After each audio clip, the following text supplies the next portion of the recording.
It is 5 o'clock on March 18th, 2025. We are scheduled for our Water and Light Commission meeting. I'd like to call the meeting to order.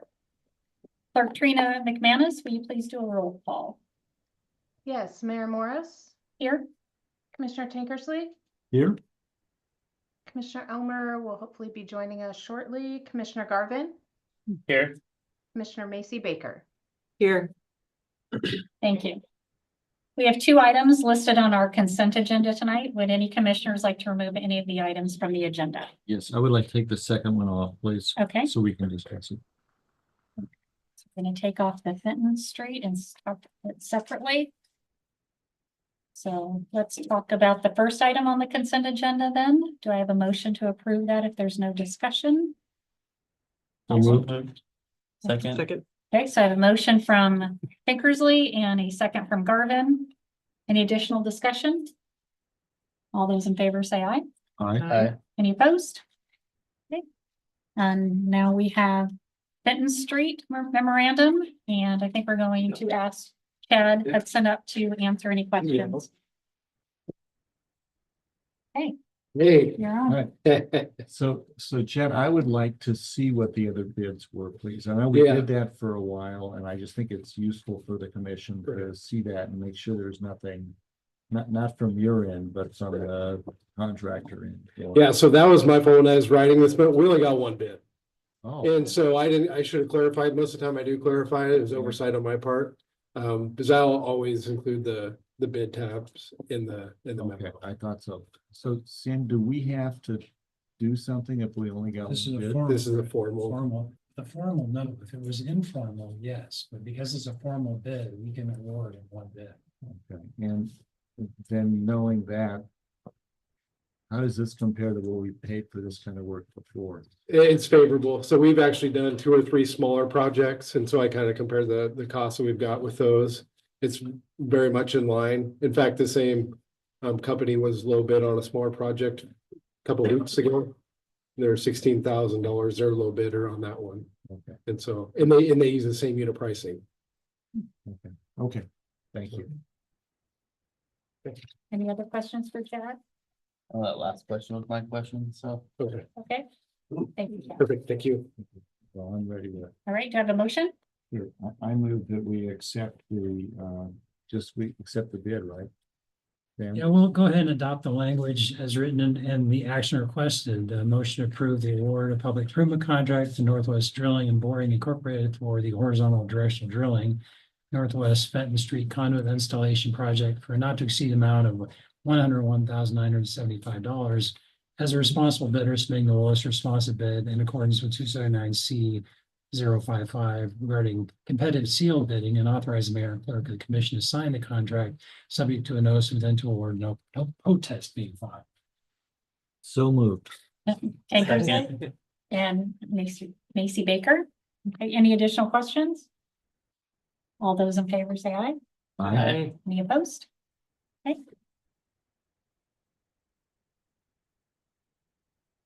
Now, Sam, I didn't let you read that official statement for the first one. Are you okay?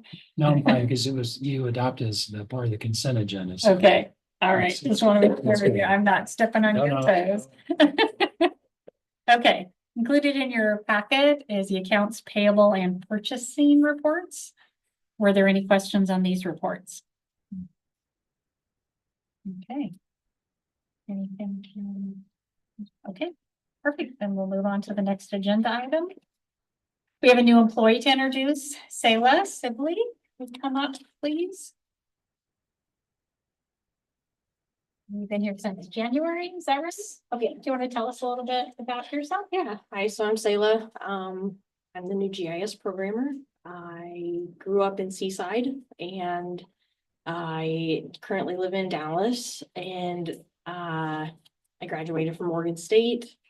And I was in the military for 10 years, and now I'm back, and I'm just really happy to be here. Can you tell me what a GIS programmer does? It's a lot of well, geographic information systems. Okay, And so a lot of mapping and as building the electrical stuff, and I help with the water side too. But yeah. great.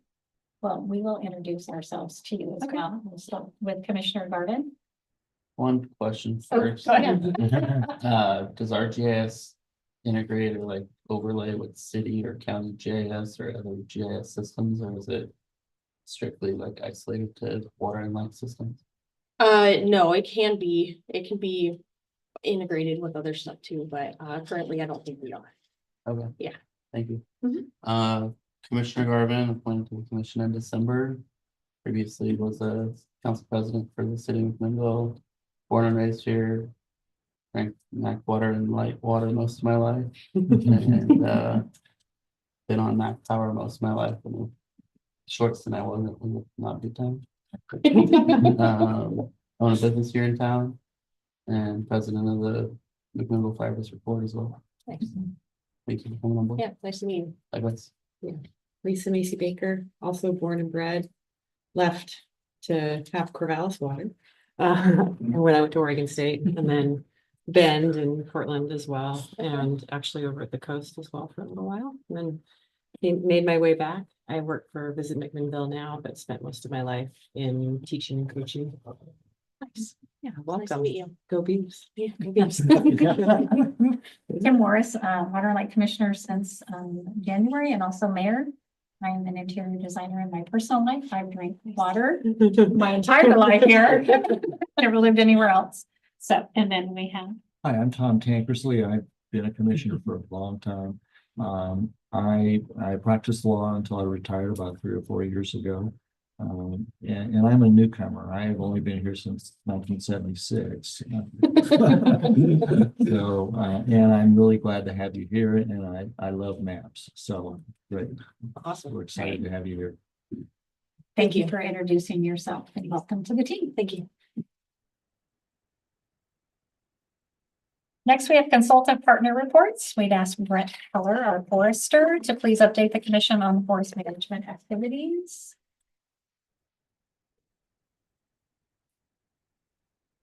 Thank you, Mayor. Well, A1 logging has begun cutting and getting the roads tuned up for the 304 road sale. That was a 2024 sale. And so they're getting going on that.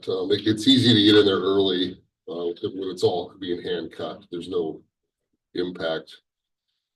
We're a little on the early side with the wet weather and stuff. So that, and it's going to take them, probably 6-8 weeks just to cut it. So and they haven't, overall, it's a short season, so we're happy they're getting going. They look to be done entirely done by early summer, so that one is getting going. Stimson, as far as 2025 sales go, the ones we just sold, Stimson has indicated they are gonna save the 2-year contract sale for next year, so that's the 350 Boundary Road sale. And they're getting the ball rolling. They've selected their logger. It's gonna be Olson Brothers. And they're gonna get started out there in the next month or so, what they've indicated. We've got the rundown now. I can see a summary for each sale of bid price and the volume and value. So overall, we're cutting 3.5 million feet, about $2.7 million in revenue. And I would point out it's the perfect scenario where we're cutting less volume. It's kind of our sustainable harvest is kind of a rolling average, but we have been over that in some years. We shoot for like between 4.5 and 5 million is sustainable, but we've been over 5 to 6, and then right at 5. And so this is a perfect scenario where we're going to cut 3.5, which is about 1 million feet under our sustainable level. But with these high prices, you're still getting almost $3 million. So we don't really have a revenue target anyway, but this is a way you can capture more value with less harvest. So, and reforestation, we're on the home stretch. We finally got all the trees lifted from the nurseries that have been really wet. That's been a challenge, just getting the trees. And then, but now all remaining trees are in the cooler at the watershed, and we're starting back up tomorrow. We did have some snow come in that snowed us out of the higher units, last week, but that's come off now enough, and so we should be able to finish up by this Friday. So, any questions? On our stumpage sale sizes, these three are in the 40 to 50 acre range. Do we ever do larger than that, or do we all try and stay around 50 to protect the watershed? Yeah, it's. I think our management plan is at 60 max or something like that, but yeah, we try to stay on the smaller side. You know, the state limit is 120 in Oregon, 240 in Washington. Which you typically would see a lot of those bigger sales were on industry ground, but we try to keep them And then, no more than 50. I think sometimes the way they lay out, it's like, well, if we're at 50 now, it's going to leave a 7-acre strip that doesn't make sense. We might go bigger, but you can do that all day long. And pretty soon you're at 100 acres, which we don't do, which can be a challenge to get stuff to fit for the future. Yeah, we're definitely committed to keeping the sizes small and moving around.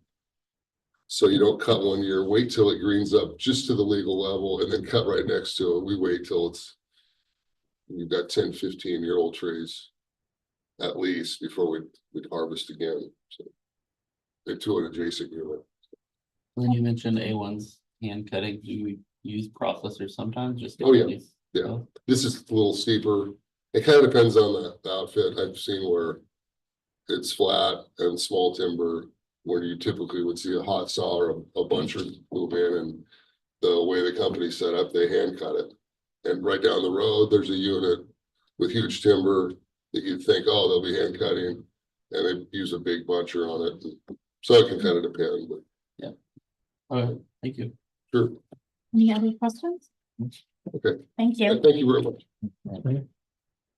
There are no appearance requests for the agenda tonight, but we do have a staff report from Jamie Phillips, our Power Resource Manager.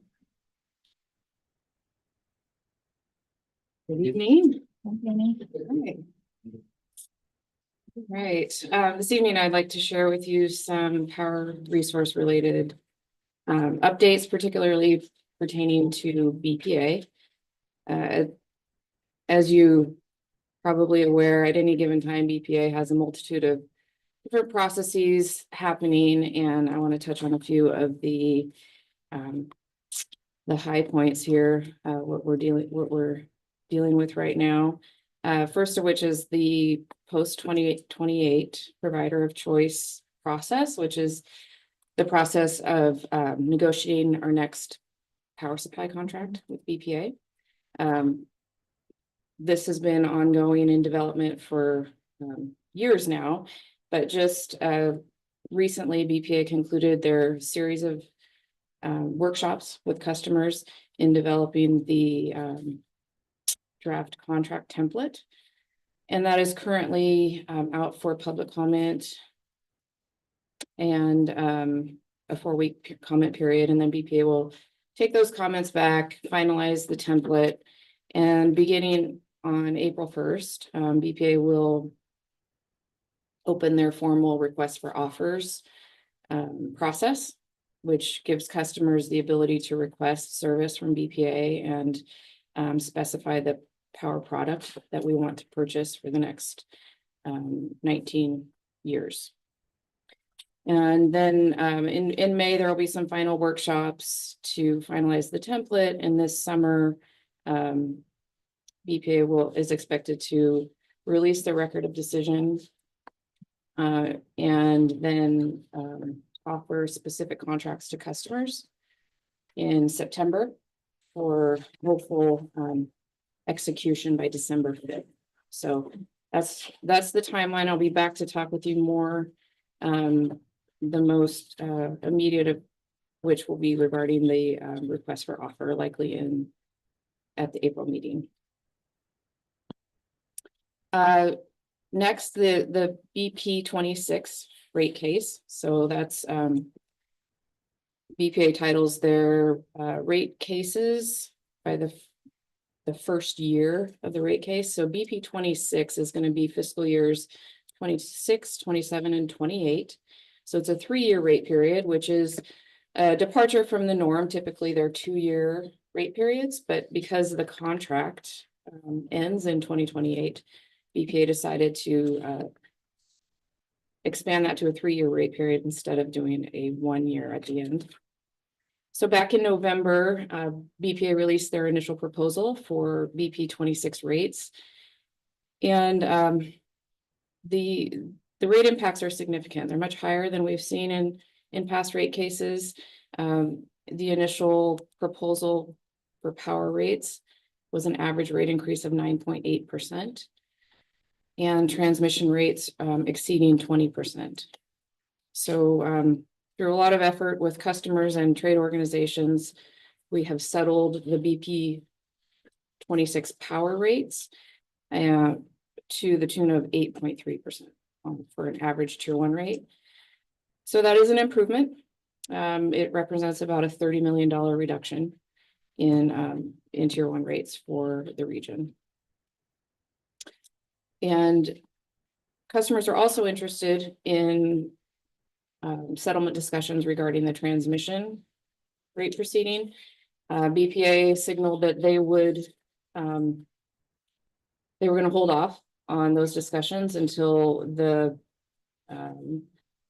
rebuttal testimony was filed in the proceeding, which occurred last week, I believe, the 12th.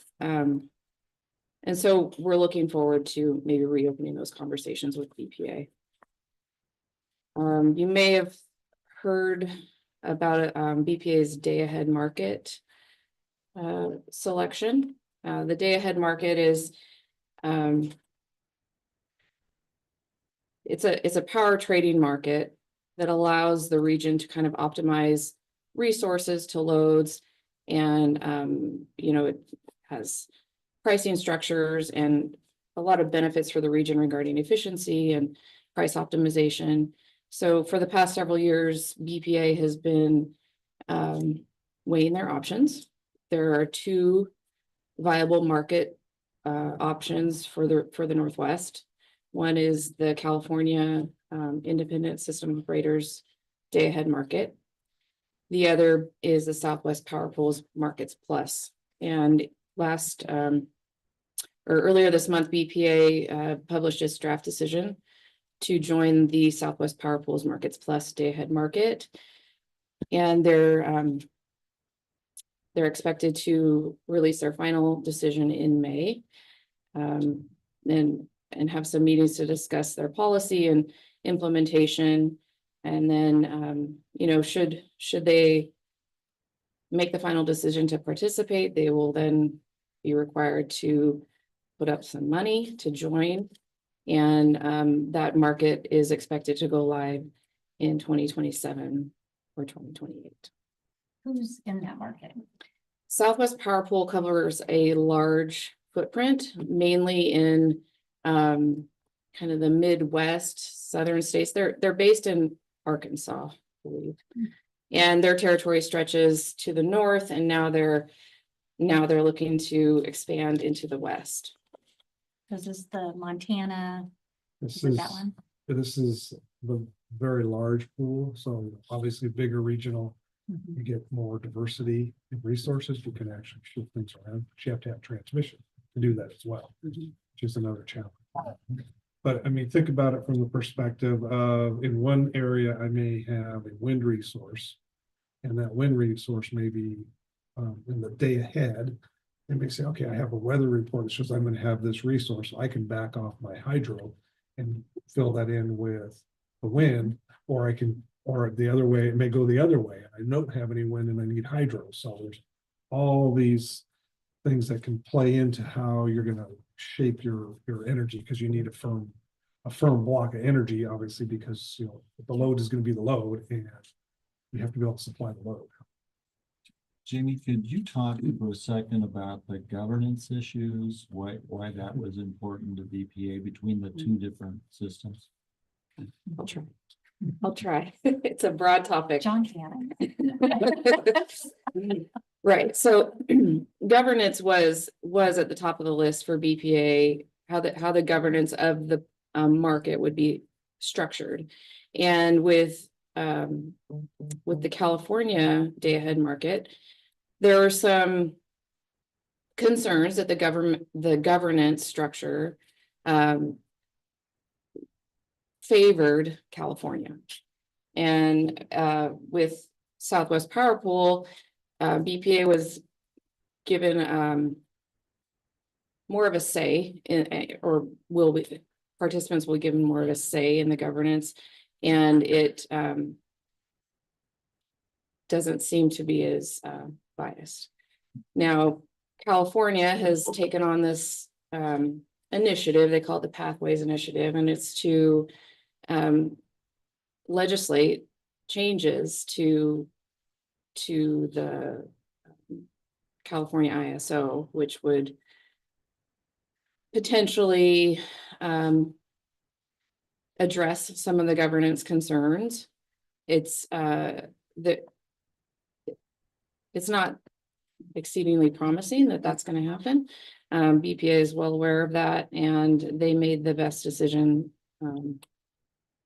with the, with the information they have regarding considering governance, and also considering governance is a huge one.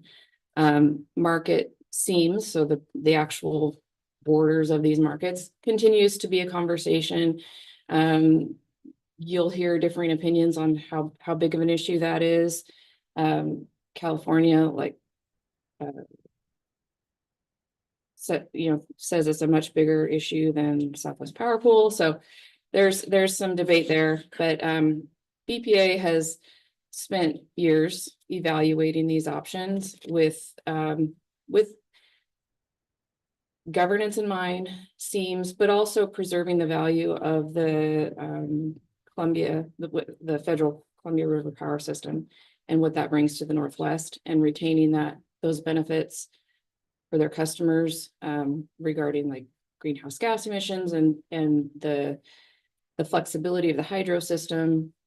So governance is a leading concern, but it's one of many.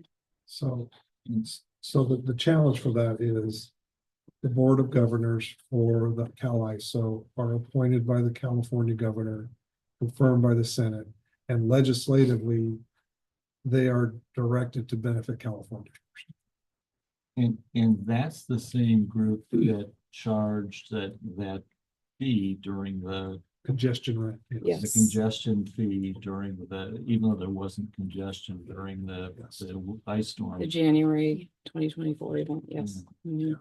And just for everybody else, you can tell the Public Power Council, but NWPPA supports this decision. So does all of the Northwest trade groups support the SPP Markets Plus. No, the legislature doesn't. Yes. And you Right. saw an article or a quote from Senator Wyden about that, but this has not been a short decision process. No. He doesn't support it? No. So Sorry, it just seemed like a different discussion than what we had. Well, I think we tried not to have that conversation because we would have gotten into a much, Yeah. he has not been a support. This is a big deal in the region. BPA signaling their decision on a market and then actually proceeding to participate and implement it. It'll change things, and a lot of that remains to be seen, particular to McMinnville. But we're rolling through that process, and it will change things for the region and hopefully for the better. That's the goal. Really, the whole BPA's goal was to preserve what they call their organic statutes, whatever they have to follow those statutes. So the Bonneville Act, the Power Act, which are there to benefit the Northwest and to have benefits for their ratepayers. So you have that immediate clash between California and BPA over the market. And to go back to the very beginning of your presentation, how did BPA explain those big rate increases? Well, so they are for transmission. They're planning to, they have a very significant capital plan, planning to invest $4 billion in transmission infrastructure over the next 3 years. For some context, this last year, they executed about $600 million in transmission upgrades, which is higher than typical. It's been several years. It's been a while since BPA has been able to fully execute their budgeted transmission capital plan. So it's a lofty goal. That's a huge part of the rate increase. There's also personnel costs. There's costs associated with for power for operating and maintaining the dams. So those costs are passed on from the Bureau of Reclamation and the Corps of Engineers. There's costs surrounding power purchases. So, and then also their revenue projections depend on their forecast market prices. So all of those things converge and resulted in some pretty hefty rate increases. So we are hoping to help mitigate the transmission increase by proposing that BPA, and by we I mean public power, trade organizations represented, utilities represented by trade organizations. By proposing the BPA phase in the rate increase and be really sharpen their pencils on what they think they can execute in the capital improvement plan. So we'll keep you posted on that one. That should be coming here in the next couple of months, where we'll see if there's any potential to settle the transmission rates. And does that make any difference with whether they go Southwest or California? No, No. not at this point. Okay, finally, I will mention the challenges that BPA has had with their workforce. Over the past couple of months, they've felt the impacts of the Trump administration's efforts to reduce the size of the federal workforce. And they've realized this through termination of probationary employees, rescinding employment offers, early retirement buyouts, and a pause and a hiring freeze on new employees. And so at its peak, it was estimated that BPA lost around 400 employees. And they're an organization of about 3,200 to 3,300, I believe. So that's a significant impact to their workforce. They're really feeling it in areas like with linemen, with dispatchers and schedulers. Those are the people that keep the lights on every 4 seconds, making sure that loads are met and resources are dispatched. So they've also lost around 8 planners, system planners that they'd hired to start all these transmission projects and planning the system upgrades. So it's been a rocky couple of months working through this, and BPA has really felt it. But recently, the Department of Energy gave BPA the authority to reinstate 89 probationary employees, and they have been granted an exemption from the reduction in force order from the Office of Personnel Management. So that's a step in the right direction, and efforts continue to seek, reductions or exemptions from other actions that would reduce their workforce. And Jamie, just for the record, we pay those employees through our rates, right? It's not going to have any effect on reducing the deficit or reducing the federal budget, right? Correct. We pay. Right. There's no federal appropriations for Monaco. So yeah, that is correct. And that is a point that's been, I think, well made by public power representatives, our trade groups, the, legislators really advocating for BPA, and I think that message is getting through, so. And BPA doesn't just serve utilities on the west side of the mountains. There are lots of utilities on the east side of the mountains. Small communities, co-ops that get served by BPA as well. And it's very important to their economies. Absolutely. So that's what I have for you. I'm sure there'll be more. No, just kidding. Any questions for Jamie? No. Thank you. New business, the first item under new business is a presentation from Human Resource Director Marcy Humley for personnel budget for next year. Okay, Thank you. Welcome. thank you. Thank you. It's great to be here. So tonight I'm going to talk about our personnel budget.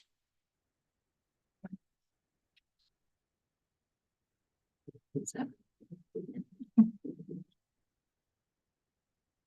Down in the bottom. I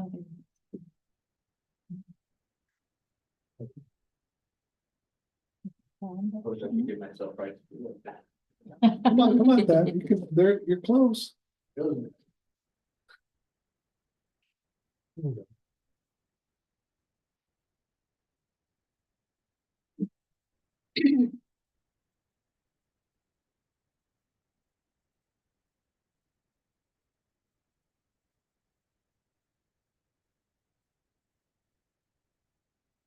personnel budget for this year, if we look at our schedule, this is March, so we're doing our personnel budget. Last month, we looked at our capital budget. We're gonna see the O&M budget next month. And those are all preliminary, so the numbers may change before we get to the draft budget in May. There's a listing of our mission and our core values. So what we'll discuss today, we'll take a look at our staffing, and we'll look at a few things that we expect to see this next fiscal year. So promotions, retirements, and hiring of seasonal staff. There's not a lot of movement this year, but we'll show you what we are expecting. Take a look at our benefits numbers. We do have some increases in a couple areas. We'll show those. Take a look at our budget numbers. Those are all preliminary. And then I want to touch on some future needs that we see and make you aware of those. So first we'll start with our staffing, a little bit about our personnel, 67 employees. We have our line crew and a water crew. Our line crew is represented, so it's a union group, and all of our union members are in line operations. Our average length of service, 11 years. We have several who have been hired recently, several who have been here for a very long time. We're going to have an employee hit 30 years at the end of this year. It's kind of nice. We're expecting 2 retirements in this next fiscal year. They may or may not happen. But if we forecast out 5 years, we're looking at about 13 retirements for us. When do we allow work backs? We haven't typically had that. Thank you. So first we'll take a look at our line operations. We have a little bit of movement in this department this year. So this is our line operations. We have 2 line crews. Those are represented in those first 2 columns, plus a serviceman is in there. And then that 3rd column, that would be our substation and metering group. And so if a person were to want to become a lineman, we may go out and hire a lineman, but we may have one enter an apprenticeship with us. So a person would normally start as a groundman. That'd be a person that could go out and from the ground help line crews do their work. They might do that for 6 to 12 months or so, and then if it's a good fit for them and for us, then we'd put them into an apprenticeship. The line worker apprenticeship is 3.5 years. So it's a good long commitment for them to do that. Then once they finish that apprenticeship, they would become a lineman, journeyman lineman. And so if you look in the blue, those are some promotions that we have coming up. We expect to have our apprentice line worker become a journeyman lineman. And I believe that's set for September. And then we have a groundman who started with us last October. You met him last month. And so we'll have him enter the apprenticeship for that 3.5 years. Well, he's going to enter likely as a second step, so he'll have about 3 years. We also have, I believe it's new to us, an apprenticeship for meterman. And we were anticipating some need in that area, and so we started that about 3 years ago, and he's going to become a journeyman meterman here in September as well. So that, yeah, 3-year program for that, for the meterman. Excuse me, Marcy, could you tell us what a meterman does, please? Ooh. Works on meters. Good answer. I'm sorry, could somebody tell us that? If I can go through that one? Yes, please. So they do a couple things. They test all of our meters, electric meters, and then they also wire what we call CT installations. So that would be where we have a current transformer. So what we do is typically a home has a 200 amp meter. You can run 200 amps through the meter, no problem. But in a business, you can't do that because typically those are much larger. So we put a current transformer to reduce the current that goes to the meter, and then take a multiplier and multiply it by the current transformer and add that to the meter. So that's primarily what they work on. So they would do that wiring. They would do the wiring, they would install the CTs, they would install the wiring to the meter base, and then they would install the meters as well and test all that. Make sure it's accurate. Thank you, Marcy. You're very welcome. So we've been anticipating that we have some work to be done in our substations. And we've had on our org chart since 22 a future substation person. And so we're expecting that this department may have a retirement in this fiscal year. And if that occurs, then we'll look to fill that position there with someone who can work in the substations. So it might be a wireman, likely. So substations, I know you want to ask the next question. Yes, please. That's a substation, right? Yes. So a substation is where we take the higher voltages, convert them to a lower voltage, what we call a distribution voltage. So for us, it's either 115,000 volts is the transmission or 230,000 volts. That's stepped down for Cascade Steel. We step it to 34.5 from the 230. And then for the rest of the system, we step it from the 115,000 volts to the 12,470 volts that goes out into our distribution system. And then what we do from there is we have additional transformers at homes or businesses that step it from the 12,470 volts to either 120, 240, or if it's a 3-phase installation, it will be either 120, 208 or 277, 480 volts. And what does the wireman do? The wireman is somebody that will do maintenance in the substations or can do switching in the field. So if we need to move load around, or for example, the crew needs to do some work on the line, typically the process means that they will have to switch the line. Could do it hot, but potentially could be dead. So they need to switch that, and then the wireman can switch that, and then the crew will ground, put their protective grounds on so they can work on it. Thank you. Thanks. Something that we do every year is we hire some temporary staff in the summer. We have hired them during the year, but it's primarily in the summer that we hire our seasonals.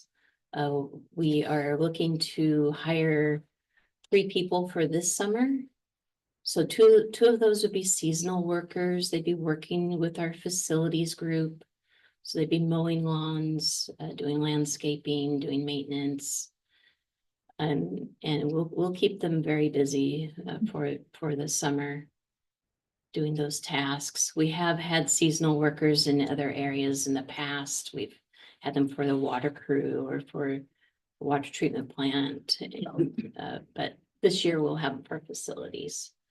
We are also looking to hire an electrical engineering intern. And so again, with interns, we have hired for different positions there as well, but this year it'll be in electrical engineering. And so that's a picture there of our intern from last year. That's Sarah Wadamina. And she's with her supervisor. So that's our senior electrical engineer, Brent Scrivener. And she did some good work for us last year, and she's going to come back and work for us again this summer. And she's going to school in California. She's from Salem, though, Salem area. But she's gone to school down south.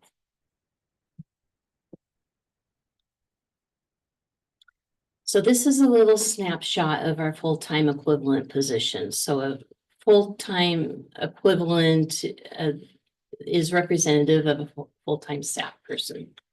So it's equal to a full-time number of hours worked for a staff person.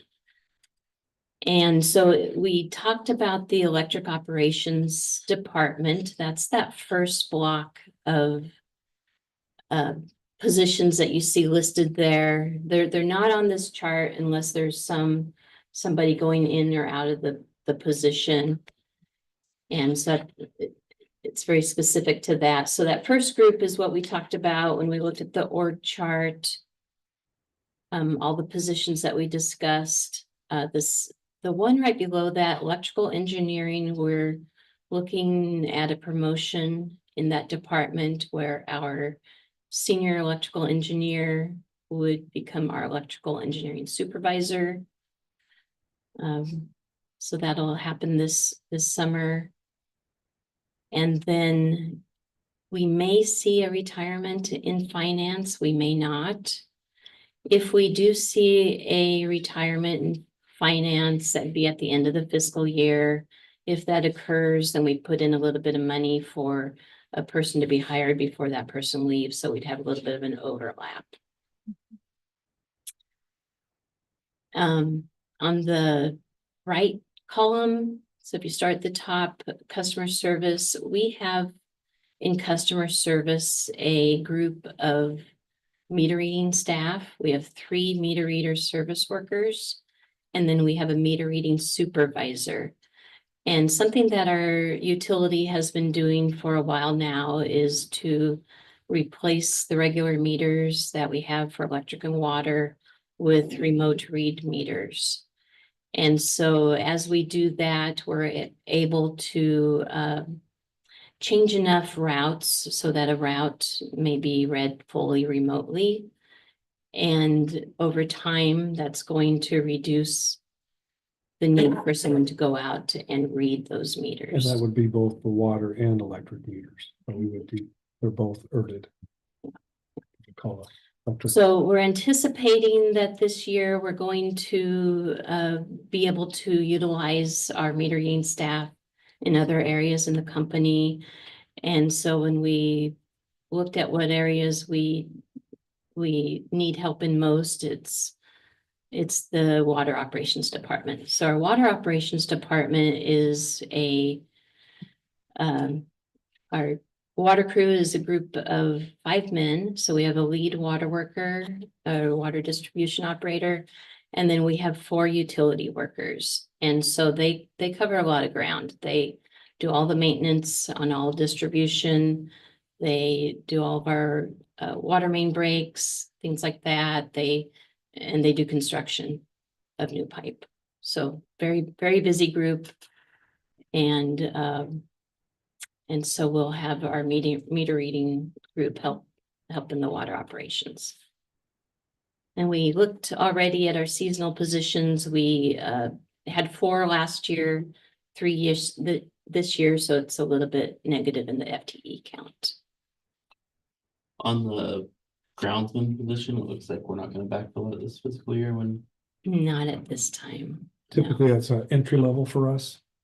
So we usually use that for entry. When we go out for a potential future apprentice. Okay. Our 2 entry level positions are the groundmen and the meter readers.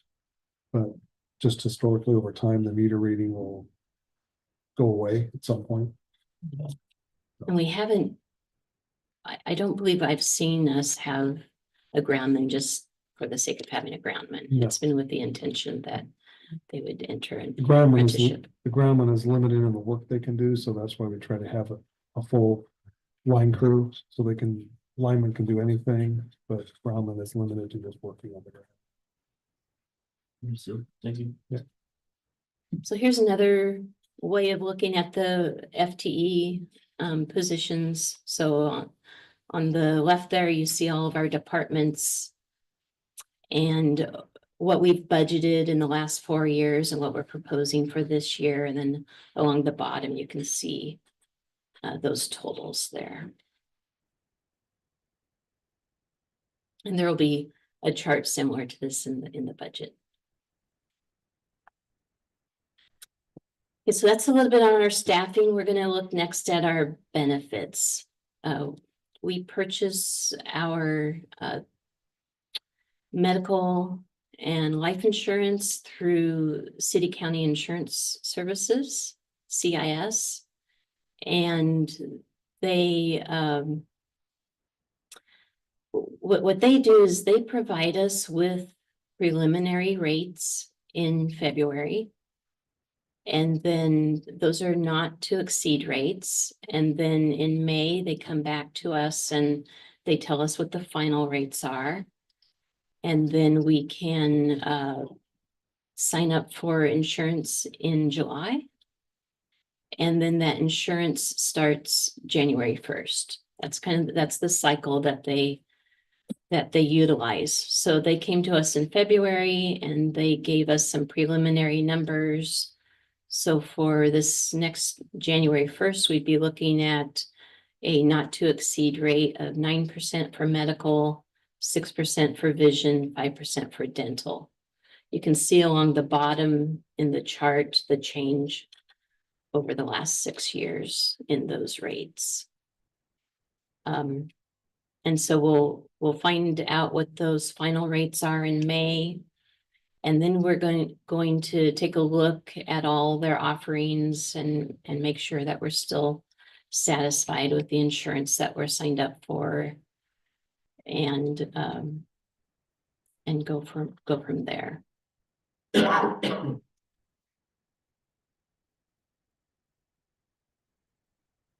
And then there's no increase to life insurance. They have other insurances that they offer. There's no increases to any of those this year. So Oregon, a couple years ago, they developed a paid leave program. This is a state mandated program. And it started up in September of 23. And one of the things that is in their program is that they wrote in there that if a business would like to look for other options besides the state program, they would accept any that would provide equivalent benefits. So that's what Water and Light did. We went and we looked at other insurance companies, what they offered, and we found and we signed up for a paid leave program through Hartford. And we've been pretty pleased with that. So it's currently about half of the cost of the state rate. And we pay a portion of that rate, so we pay 40% of that rate, and then the employee pays 60% of that rate. So it's a mutual, both of us are paying. So the number there on the bottom, that would be water and lights portion of that rate. This year, so when you look at the budget numbers, this number is the current number in there. We won't know the new rates until end of summer is about when they post them for us. So we'll come back to you when we get those and request an update to this plan at that time. We've been renewing in October. That causes a little bit of heartburn. And so we've requested that the insurance next time start January 1st instead of October in the middle of the year. And they said, oh, yes, that's better for us as well. So we'll be looking at doing that. Okay, so that's on health insurance. I have a couple of slides on our PERS retirement program. So this one talks about the 3 different buckets that a person can participate in through PERS, or 2 of them are through PERS, one is separate. So the first, the top part there is the pension program. So all of our employees are in one of those 3 pension programs. They're either in tier 1, tier 2, or the OPSERP group. And it's based on when they were hired. So we have 1 person in the tier 1 group. We have 10 in the tier 2 group, and everybody else is in that OPSERP group. And so that's a traditional pension. The other feature of the pension program is an individual account. And so 6% of an employee's salary is put into an IAP account, and Water and Light pays for that as well. And that is invested in a plan, in a plan, and staff has control over that, so they can choose which plan they are in, and then that would go with them when they retire. The third bucket there on the bottom is an optional plan, so our employees can participate in the Oregon Savings Growth Plan. That is a deferred compensation program. It's a 457B program, which is a government offered program. Water and Light doesn't have any match or anything like that for that program. So it's optional if an employee wants to make a contribution to that. So this next slide looks at the rates.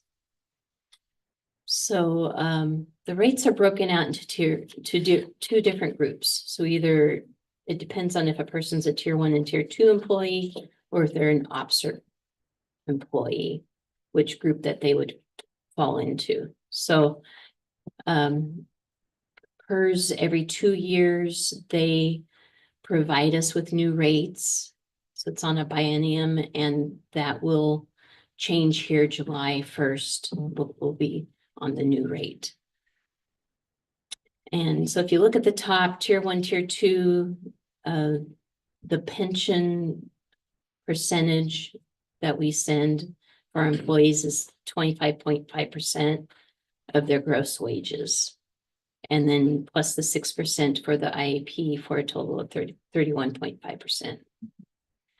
The OPSERP group is slightly lower. It's a total of 28.115 for the OPSERP group. And those are current rates. So January 1st, we'll see that increase. And so tier 1, tier 2 will increase to 32.4%. OPSERP will increase to 30.46%.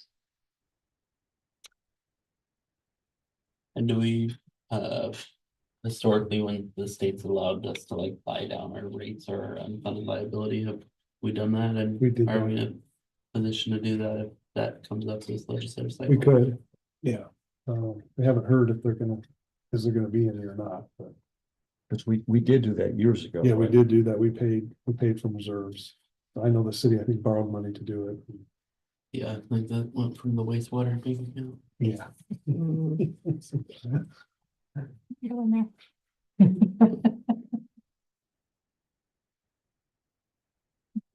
So this is a snapshot of our total compensation. So this chart answers what percentage of total compensation is wages. So for us, wages are 63% of the total compensation that we provide to our employees. And so we've talked about some of those, so PERS, health insurance, taxes, and life and paid leave organ are all represented there. And then down below, you can see a comparison of us to other utilities. So water and light there, you can see there's 63% of our total compensation is wages, and we're right in between Canby and eWeb, about where we would expect to be.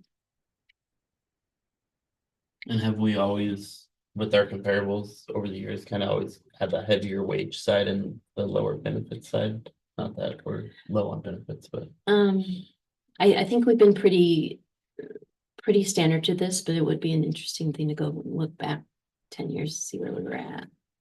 Yeah, we haven't tracked this except for the last 3 years, I believe. I did look at Forest Grove and Columbia River PUD, and they were pretty heavy in retirement contributions compared to their wages and compared to us. And then Columbia River PUD was pretty heavy in their health insurance as well. Yeah. And do I remember correctly that you were involved, John, a number of years ago, we figured out a way to change the way we dealt with health insurance for the employees, and that actually was better for them and better for our budget as well. We went from plan C to the high deductible plan. So we have a Viva that we offset the high deductible with. So the employee gets money to help them, and they end up just as well or better off. Because they can, We if have less too. they don't have any medical expense during the year, then that money just can roll forward. So it grows, believe me, it grows. Really good. So Yeah. Good thank you. program. Good job. Yeah. So this next slide shows the same information, but it's in a table form. So it shows our wages there at the top. The first column is our current budgeted wages or information, and then to the right is the proposed wages. So, and then it has the different buckets that you saw in the chart, the PERS and health insurance and everything.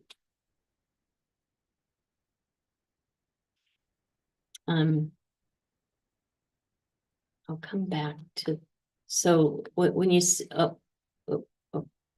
when you see down there at the bottom, the total wages and benefits, and you scroll over to the proposed budget, it says 13,464,000. It'll be different on this next chart, and then I'll explain why. So here it's off just a little bit. We'll see in the next chart why, but this is a snapshot of our current budget amount, and then what we're proposing for our draft budget, and it is an increase of 8.5% over the current budget amount. No increase in FTE though. when you go back to the previous slide and it's the regular wages at top, Sorry. that growth is due to COLA or due to There's a lot of step things that are in increases or- there. There's a lot that's in there. So there's yeah, there's COLA in there, step increases, merit increases for the salary group.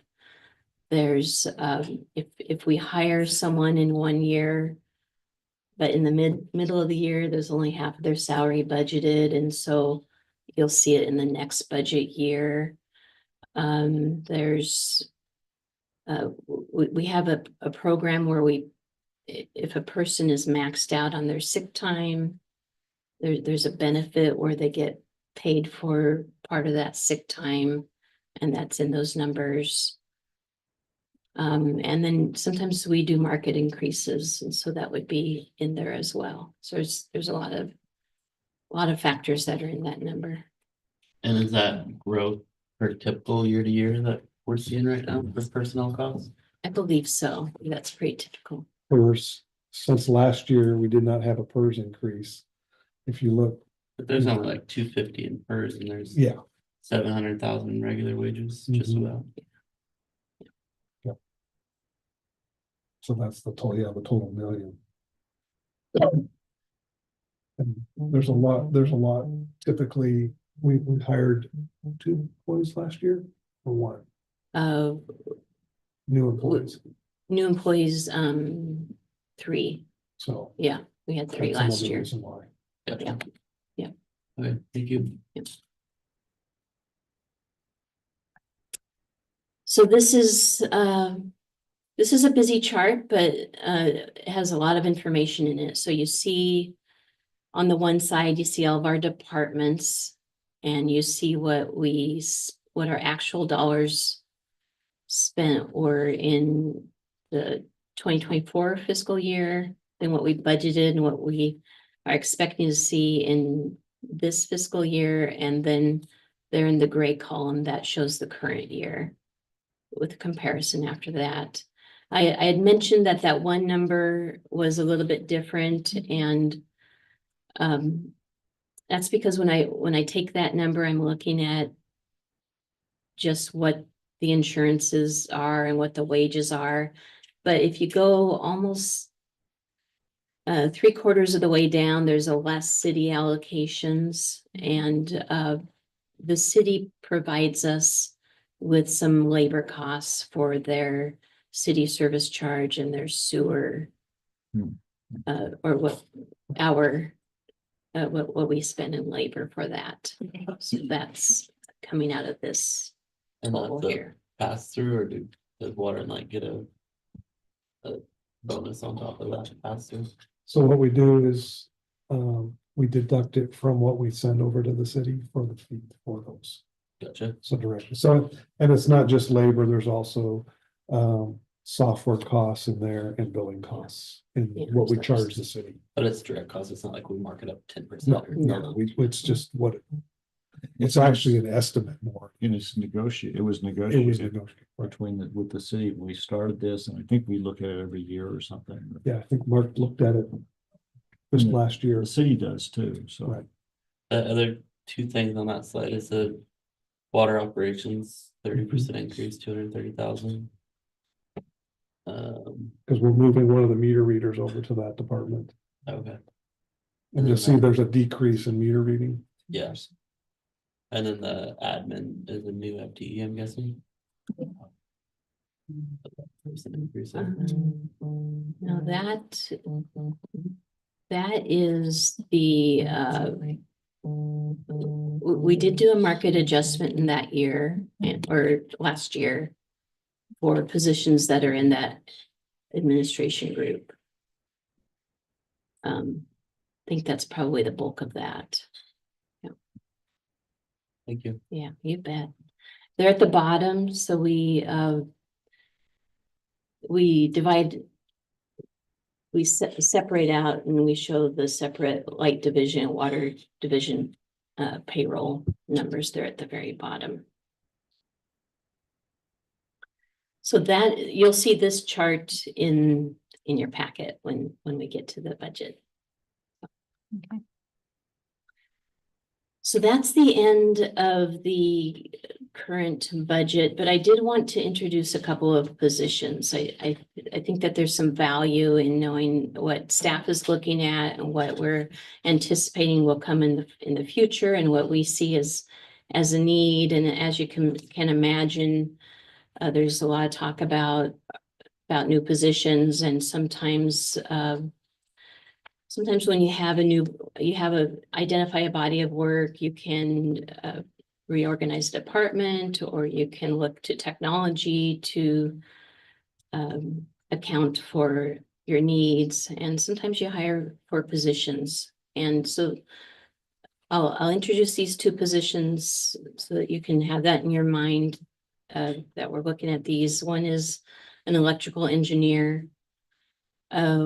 We have one electrical engineer in the engineering department, and we have a high body of work in that department. We're building new things in town, and we also have a need for some supervision work, which is why we're promoting that one engineer. And so we need some redundancy, and we need somebody else to be able to do that workload in that department. So I anticipate we're going to come back with this position in the future. The other position on here is necessary as well. We have a need for a business analyst. And so our software system that we use is through a company called I don't know what it's called, but NISC. National Information Systems Cooperative. Oh, yeah, thank you. Thank you much. NISC. And so that software package covers everything that we do here. So it covers our customer service, our finance, our payroll, our engineering, our mapping, our operations needs. It covers like the tablets that we use. Service orders. It covers service or work orders, fleet and facilities, warehousing. It covers everything. And as you can imagine, with such a software, it's very complex. And we're in need of a person who knows software and can learn that system and help out our departments with that software, so that we can maximize the use of that software, so that we can implement new things easily. They're always coming out with new products and new ways of doing things, and they're looking for efficiencies, and it just takes a lot of staff effort to do anything, and not everyone is computer savvy with a software system, including myself. And so that is a need that we have here. So just throwing that out there, that you'll probably see those positions in the future. On funding those, are each of those funded out of just general user rates, or is the electrical engineer funded out of development fees of designing their needs load, or? So the electrical engineer will be split between operations and capital. And that will come 100% out of the electric fund. The business analyst would be split between electric and water. Okay, thank you. Yes. On the previous slide, where you Yes, showed when you split it between divisions, yeah. how, just from my perspective, how do those correlate with the income from each of those? Or do they match up in percentage wise? So typically we try to look for, it's usually a 60-40 split. Okay. But it varies a little bit with, the labor, because the labor rates on the electric side, typically the operations side, the engineers are higher than on the water side. So water income, and really, we look at both of them separately. So water, we do a cost of service, and then electric, we do a separate cost of service, and we do those every 2 years. So Okay. we'll be doing electric cost of service this year. Last year, we did water cost of service, and then next year we'll do water cost of service to make sure that we're funding all of the operations plus the capital. Okay. That's- Any Yeah, questions? back to the business analyst Yes. position. I think NISC is a co-op and one of the big advantages is they have user groups that, Mhm. and they also have staff that will help you do things. And they do, Why do we need a standalone business analyst for this? If those things are already available through NISC? Um, in my opinion, our need is greater than, so we do utilize those tools. We do go to the user group. So we were We there just last had a week. group that did that last week. They had a great experience. They learned a lot through there, talking to other utilities that are using the software. We do have a representative who is checking in, I believe, in a week or two with us again, Account manager. and we had a training person come here, oh, maybe a month ago to work with mapping. So we do utilize all those services. So can we pay NISC something more to get a more intense level of service from them that might be cheaper than $187,000 a year? We have done that. We So- did that when we did that. We actually just did it with engineering. I think they were just out for a week of training. So the challenge we have is you have this software package up here with all these little features and stuff. And we have our business here, but NIC does not know us here. And so it's trying to marry that up so we maximize what we're using the software for. So for an example, like we don't have outage management right now. That would be one that we would want, at some point, we're gonna implement that, but somebody has to be able to, who's the owner of it here? Who's gonna make sure that the updates are done? Who's gonna make sure that it works when we need it? All of that stuff has to happen. And we have no one here to do that. So it's to manage the software. Yeah, it's to manage it, because everybody has a little piece of it. So John has a piece, Chad has a piece, Marcy has a piece, but no one person has the overall Okay, piece. thank you. Like software HR or something. It's way above software HR. It's like, I mean, there's so many different modules in it, essentially, I guess they call it. It's a customer service module, a finance module, a purchasing module, a fleet module, an HR module, an engineering module, a mapping module. Which, to be fair, has allowed us to keep our number Yes. of employees Exactly. relatively the same since I've been here almost. So- we keep outsourcing stuff this way, and of course, it's not free, but Right. we're a leaner organization, I think, because of it. So to give the example I always give, in 1988, when we moved into this facility, we had 60 employees, 5,000 water customers and 8,200 electric customers. Today, in the same facility, we have 67 employees.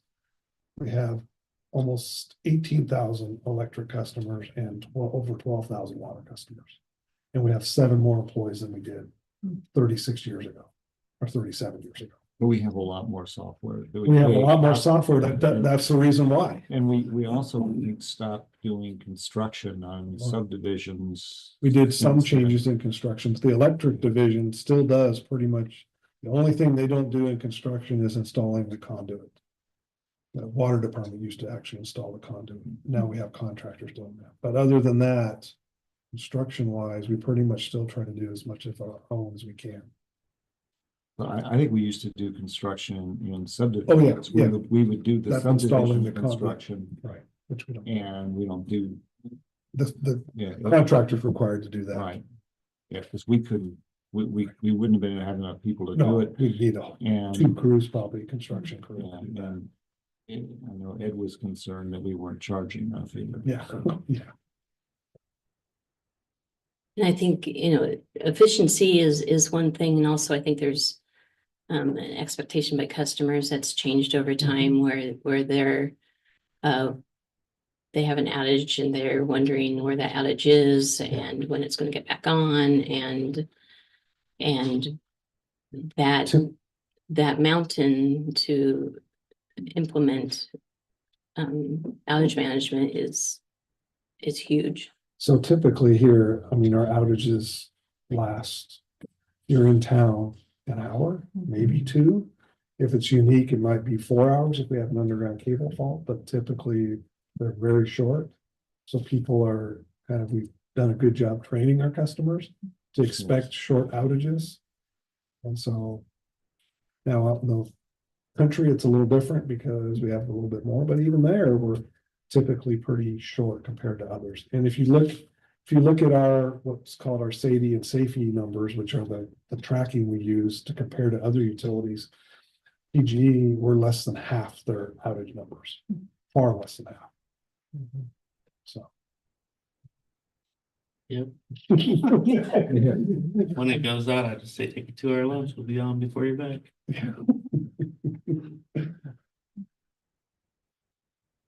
These future positions these aren't for the upcoming fiscal year. They're just to put on our radar screen, or you think these will be in this? Upcoming If I could get them in this budget. budget, I'd get them in this budget, but it's not up to me. For future, because there's some other things going on that may play in where we may shift and like Marcy mentioned before, a lot of times, every time we have a retirement, we always look to see, is that position still needed, or is there another position that's more of a priority and we would hire for that position over replacing position. So we will likely have some of that going on in there too. So it may not be 2 new FTEs, it may be a shifting in how we look at things. And with that wouldn't be a 187 each, because you'd have some attrition dollars from that other position.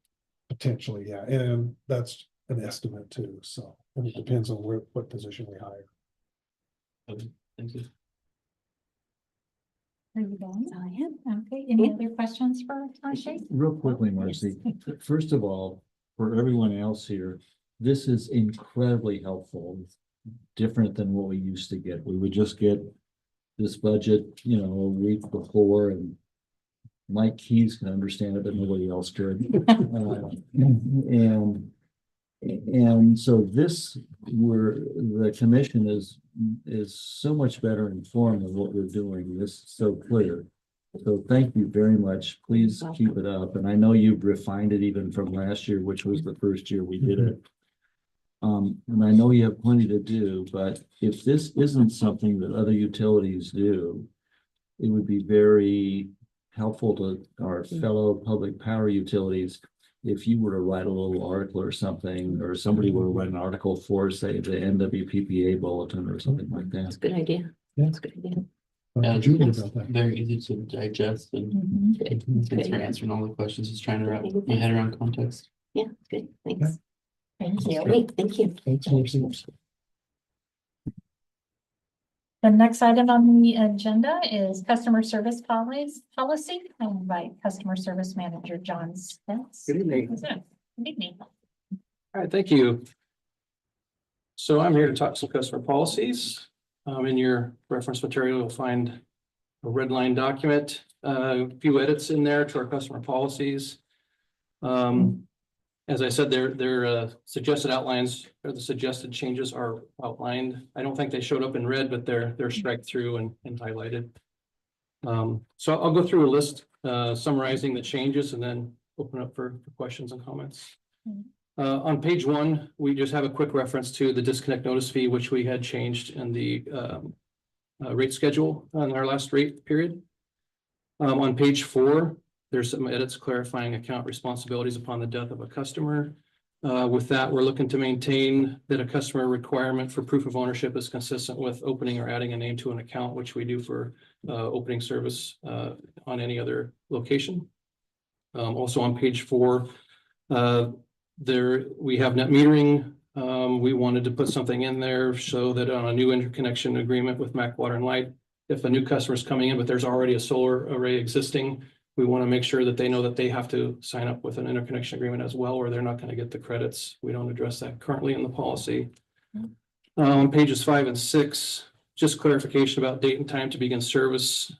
We physically go out to each location to get a read for the incoming customer and the outgoing customer. So we want to make sure that they understand that's on a business day. Page 10, clarifying restoration of property surfaces when Mac Water and Light performs work in easements or other customer provided access. Page 11, we're noting that a power interruption may occur also because of our newly electric wildfire mitigation plan. Hope to never use that, but that could be a reason why someone loses power in our territory. On page 12, we're referencing another match to the general service rate schedule. Once upon a time, we had two rate schedules where the customer was demand and non-demand, and you had to flip them in or out of that depending on how much they used. So this was just kind of clearing that up. That's been changed for some time. Page 16, clarification of the steps a customer must take to seek payment assistance from St. Vincent de Paul. They used to originate at St. Vincent de Paul, but we now have them originate that process here with us. Page 17 and 18, clarifying days available for customer connection and disconnection. Since we went to 410s, we're closed on Fridays. I'm pretty sure most people don't consider Friday as part of the weekend, even though we'd like to. Page 19, reference to the disconnect notice fee to match the rate schedule again. Page 20, clarifying personal contact steps for customer disconnection. Once we came out of COVID, we noticed there were a lot more disconnects that we were sending out. So we kind of changed how we went about that process just a little bit so we could administer all those in a day. There were just too many with the process that we're using at that time. Page 21, another reference to the disconnect notice fee to match the rate schedule. Yeah, so I'd like to open up to any questions or comments at this time on any of those. I have a couple, but somebody else wants to start, that's fine. Okay. So John, on 4.1.2.1, I think that was the solar. Yes. Can we disconnect people if they don't sign up, or do we, or I think if for safety reasons, does that matter? Or if they don't sign up, it doesn't, they just don't get credit, and that really solves that That's problem. kind of what I'm referring to in here as far as the safety and stuff.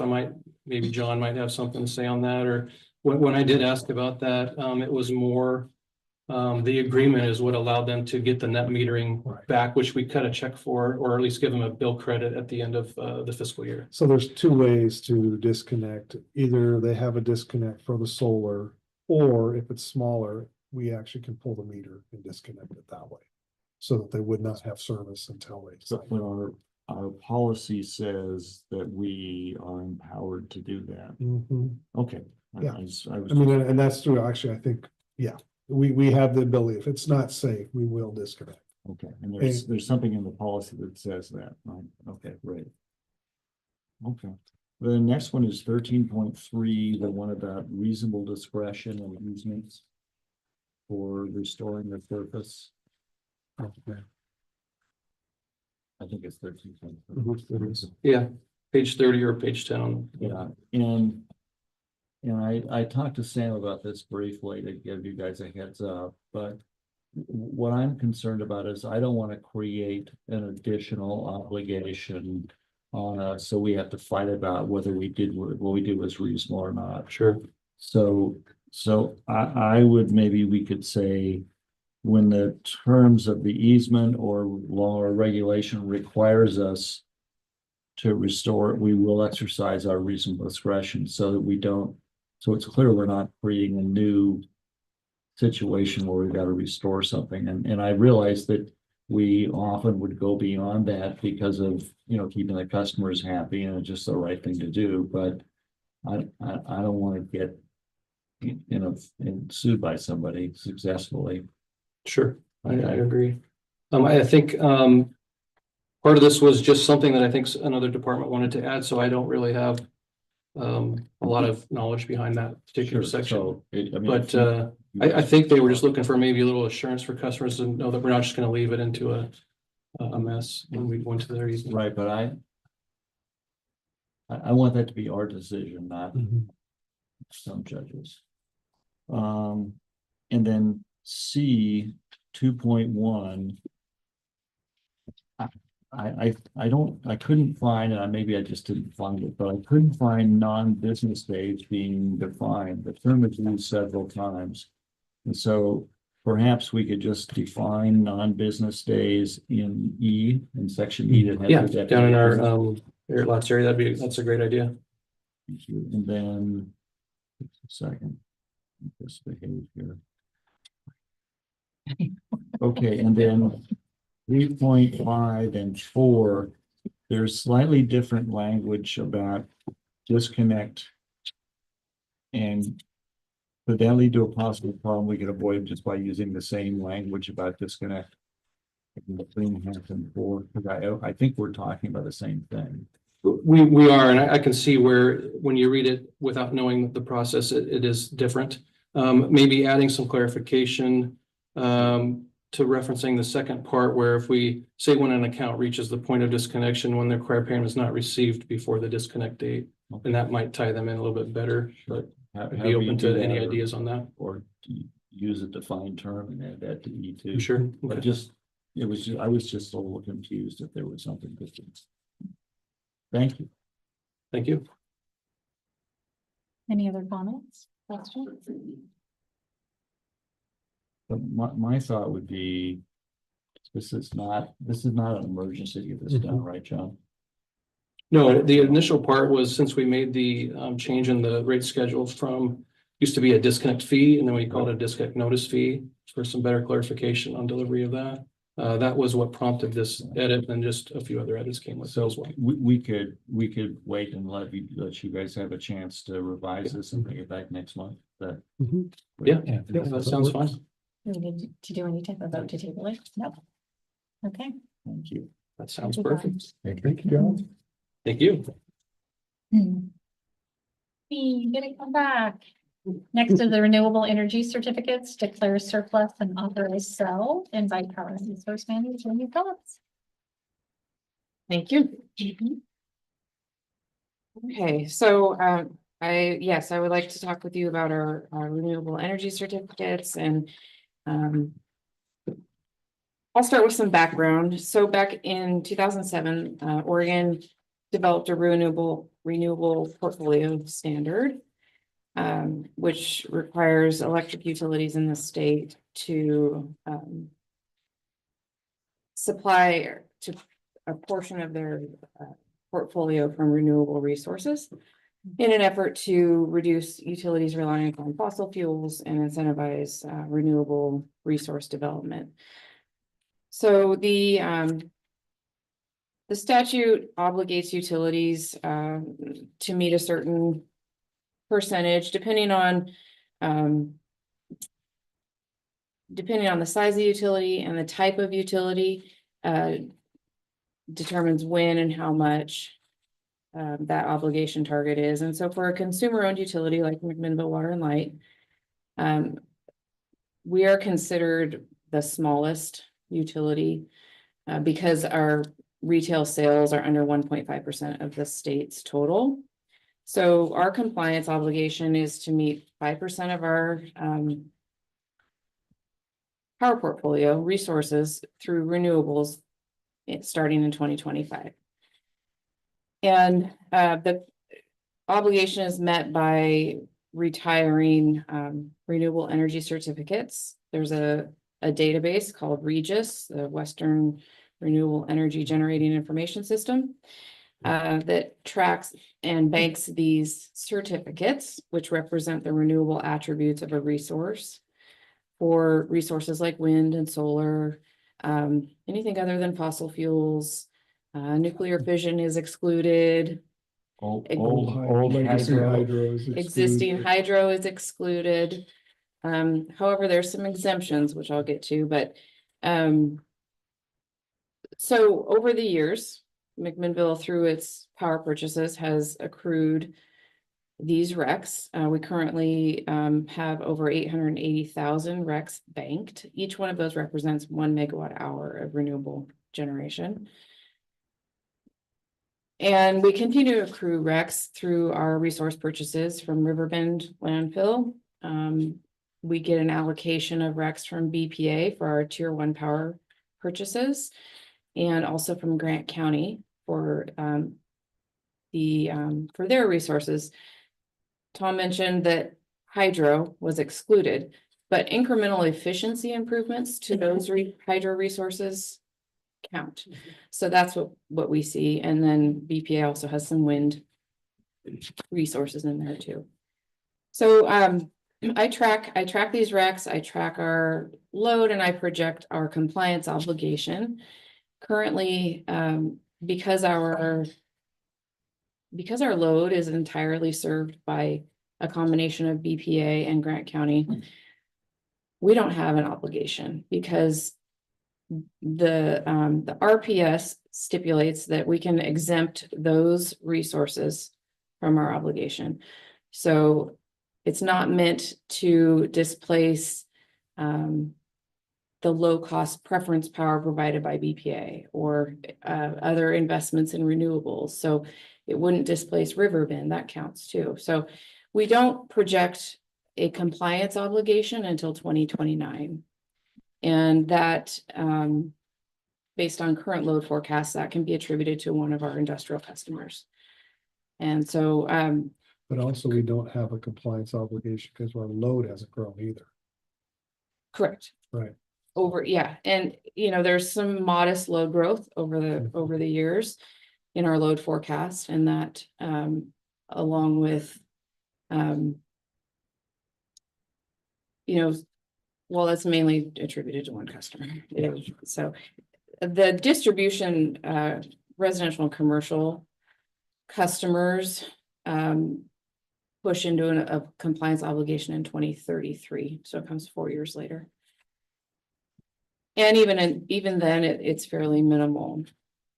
And so there's grown this market for trading RECs, and certain states have different standards to comply with, and different targets. So I get inquiries frequently from brokers and traders in RECs looking to supply their clients, often other utilities or other traders with certain renewable energy certificates. And each of these certificates is unique. It has unique eligibility for different state programs. Not all of them are eligible in every state or for every program. What McMinnville is most interested in is the RECs that qualify for the Oregon RPS, because that's what we're bound to. So we have recently received some interest in certain Washington eligible RECs. We have these RECs, and the ones that we're going to speak, that I'm here specifically for this evening, are Washington eligible RECs that are not eligible in Oregon. So they don't have any value for us to use toward our compliance. And so asking that the commission consider declaring these RECs as surplus property, which is the step we need to take ahead of selling them, so that they're available for a potential sale should an opportunity present itself. And that way we can monetize these RECs and get some value from something that we can't use for actual compliance. I'll pause. Is there any questions on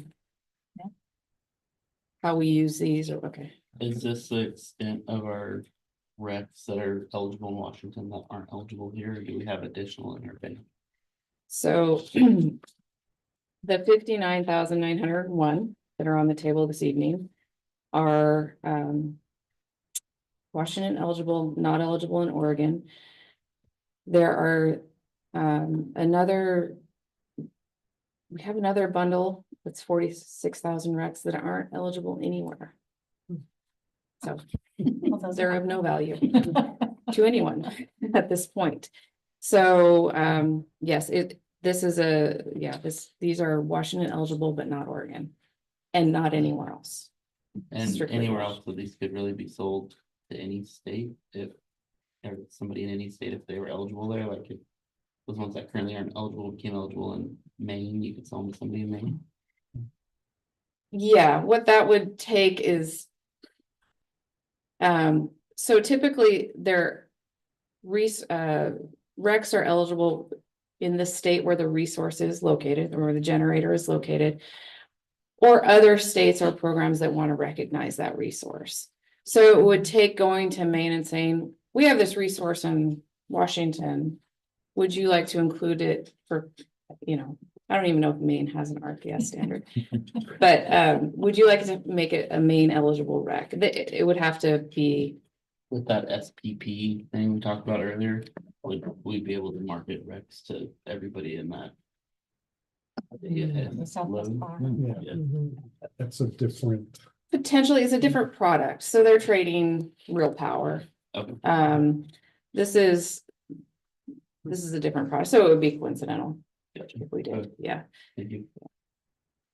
So Jamie, first of all, I'm confident that you've identified that we should sell these RECs and that we should, okay? But I'd like to take this chance to kind of learn something more if we can. So, first of all, we hold some RECs because we paid for the power, but it's because of power that Cascade paid us to pay Bonneville for. Is that correct? You're thinking the incremental hydro RECs. Yeah. It's, So we receive the Rex because, Because of power that Cascade bought. correct, yeah, And do we have any agreement with Cascade about we keep those separate for them? we do. It's in our power purchase agreement with Okay, Cascade. and what portion of the 800,000 is Cascades? Well, so they get, 69,013 Rex. That's all they have. Yeah, they get a share of only the tier 1 Rex. Right, okay, so that's not a big percentage, okay, and if we get to the point where Cascade's power purchases require us to spend Rex, Mhm. we would first spend their Rex, Mhm. and then they would have to either buy them from us or buy somewhere else, could be part of the cost, right? That's right. Okay. Mhm. Thank you. Now, the next one is if we had an obligation now, just so I understand the magnitude of what we need, because as I recall, that's changed over the years. They keep moving the goalposts on us. Yeah. But right now, if we had an obligation, can you tell me or tell us, please, roughly what the annual rec obligation would be for what we're doing now? So currently, we don't have an obligation. No, I know that, but if we had, okay, so we wouldn't, based on our power sales now, we wouldn't have an obligation. It's not a date thing. Based on my load forecast, we'll have a obligation in 2029. Okay, let's do it that way then. What would the obligation be in 2029? 36,694 Rex. Out of, And that's all attributed to Cascade Steel. okay, so it's all those. When do, according to your calculations, when do the non-Cascade? 2033, And how much- 1,051. Okay, so we've got plenty. Okay, okay, good. So I projected out to 2044 without accruing another rec as of today. In 2044, I mean, this is all based on the load forecast.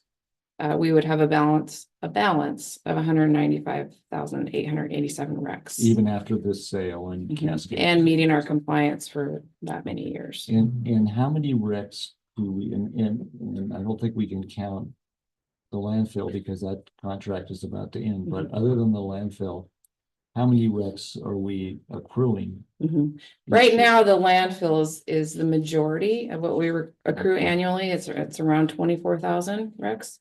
Okay.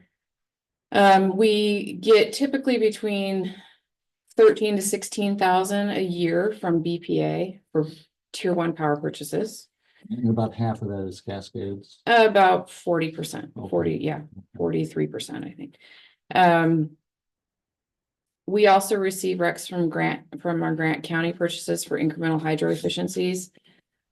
Although a large portion of those, so we get about 25,000, but only about 6,500 are compliant in Washington, not in Oregon.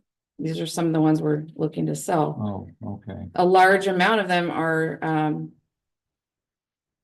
they're the wrecks that aren't compliant anywhere Okay, for reasons unknown. I've asked different people and Give us an answer. the generator has to appeal to the state to Okay. make it eligible resource in the state. So Grant County would have to approach the state of Oregon and say, we want this resource to be Oregon eligible, and they haven't done that. but there, in the, it'd be for all their recs, right? It wouldn't be Mhm. just our recs. But they'd also have to appeal to Washington, right? For their. Well, recs. they've done that. Oh, they've done that. That didn't work. Okay. Well, for the ones that aren't eligible anywhere, they're a different type of wreck, a different fuel. Okay. It's not Okay. incremental efficiency, it's, Okay, we don't need to know. okay, Thank all right. you. Unless anybody wants to know. It won't be on We the can- test, right? We could really get into it. What I got out of it was Yeah. some of those wrecks are like a solution looking for a problem, and there's no problem yet. Right. Exactly, especially for us, because we are already pretty much, we're Mhm. 96% carbon free already. Mhm.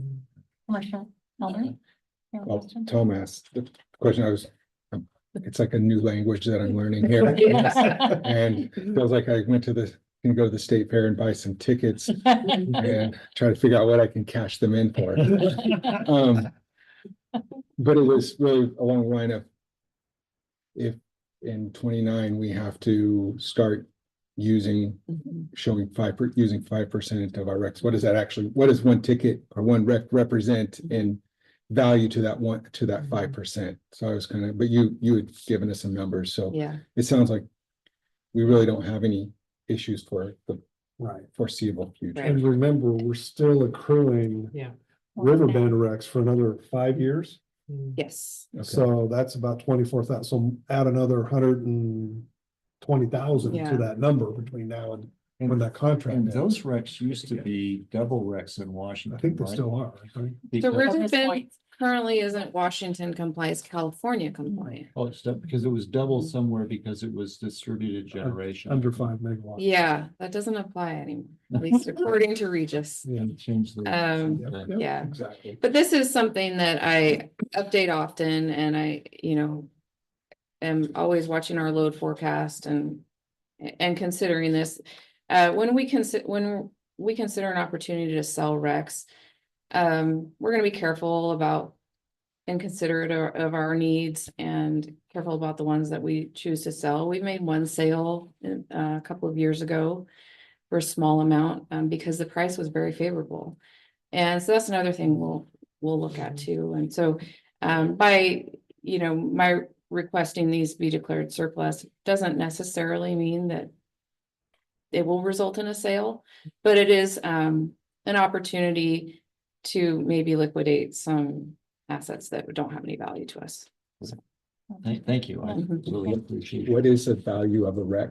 Like a few years ago when you sold them and they were good and the price was high, like our timber, we're looking at, Yeah. what So is- it varies. At the time, for that sale, I think we sold them for $3.50 a rec, and we sold about 65,000. So it was a. Okay. whatever that Yeah. number is. Yeah, It's 100,000. And that made sense at the time. We had seen, prices around $1 for years. And then it was probably a result of a state RPS standard kicking in and somebody needed them. Yeah. And today, the recs that we're talking about today, I've gotten indicative pricing around $3 to $4 for something that we Right. can't No, use. I'm all for that. We shouldn't say in a public meeting that are worthless though, because we don't want our rec customers to hear that. Yeah. But I mean, They're very low value to the people. Yeah, but Tom, I remember we bought some Rex from BPA Yeah. for, what was it, 25 cents? We bought some for 50 50 cents and some for 75 Yeah, cents. because we had a deal where you could Right. buy extra wind energy or something, and get the recs that way. Mhm. And that was when we thought the requirements were much Yeah, worse than they used to the be. goalpost changed Yes. again. And our load forecast was different at the time. We thought our load would be growing much faster than it is, and then our obligation would happen much sooner, and it hasn't. And thanks for keeping on top of this, Jim. I really You're appreciate it. You're welcome. We explained it very well.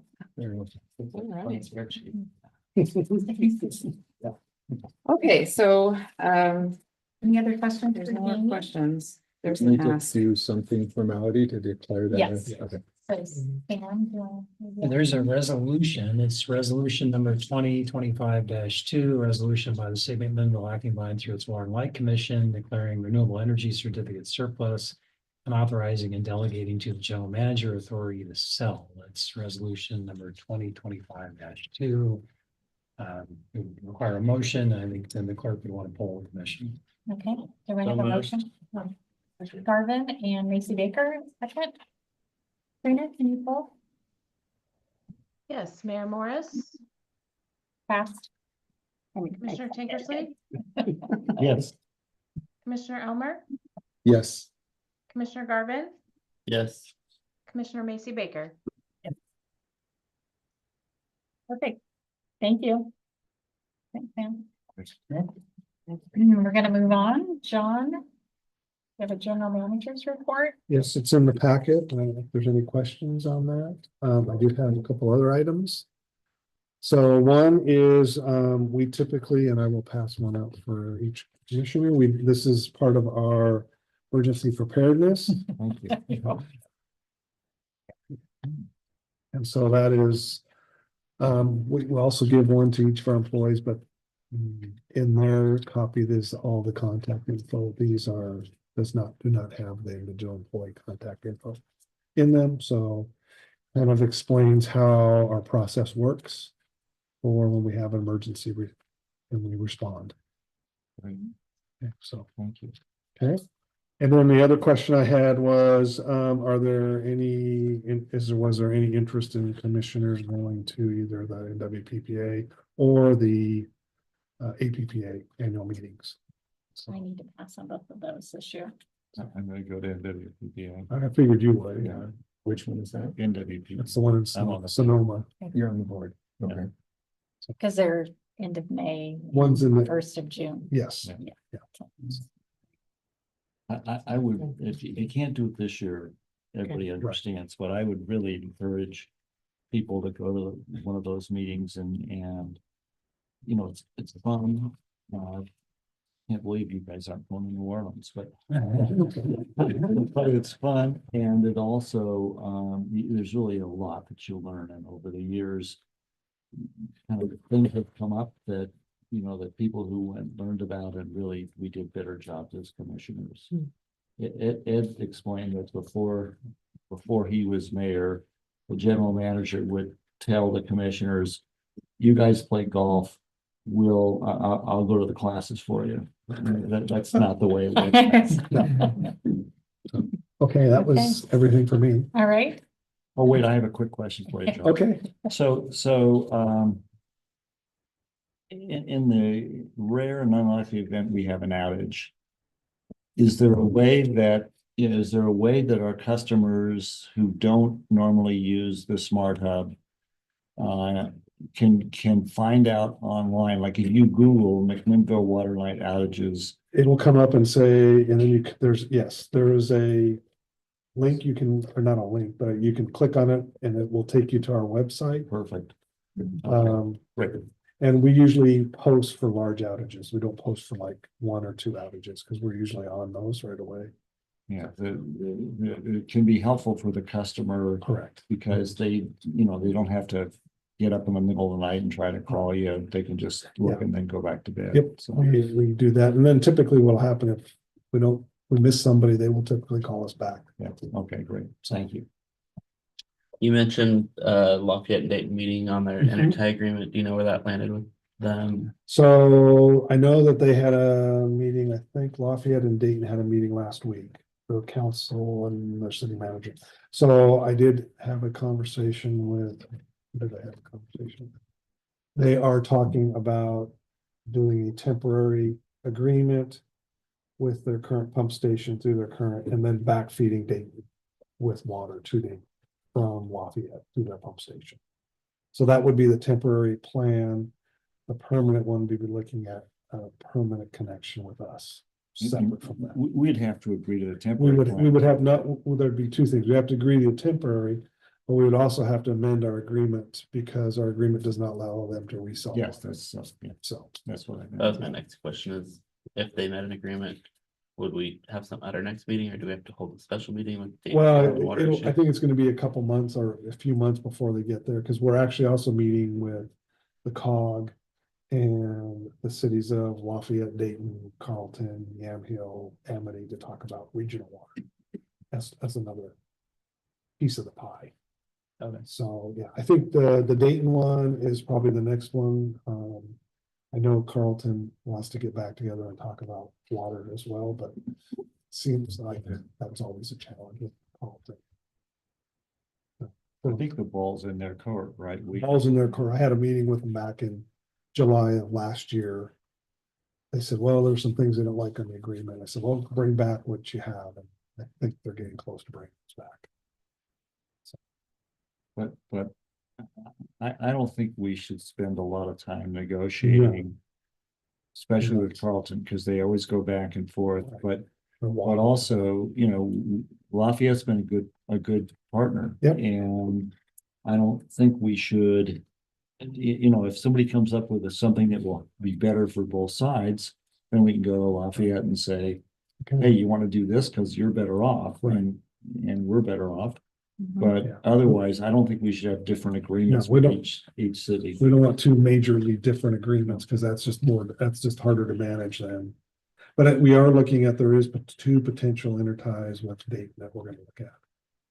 So I would envision if they want to move forward, we would have an agreement, and then the next step after the agreement would be to start design on what that would look Oh, thank you. like. So, yeah.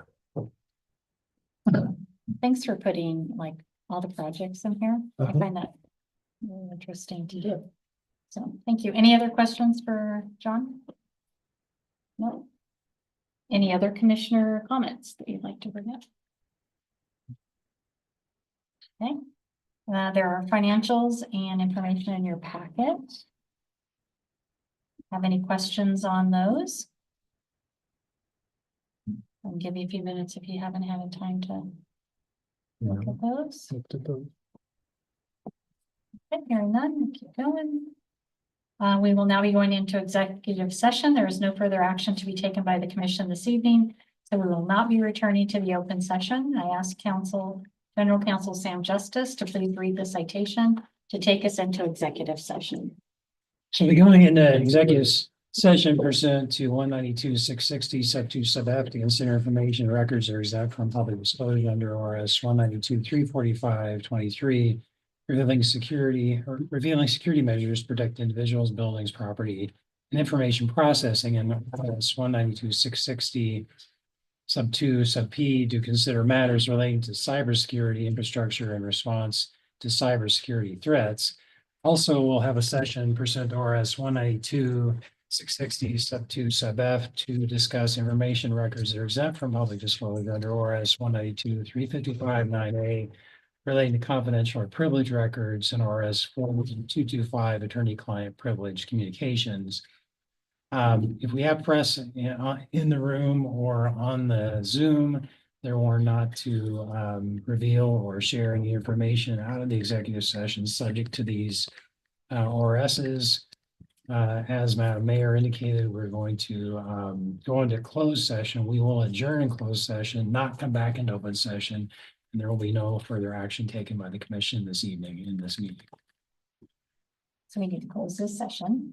We'll be closing the open session, moving into the executive session without adjourning the meeting, because the meeting will continue in executive session. All right, so we're going to go forward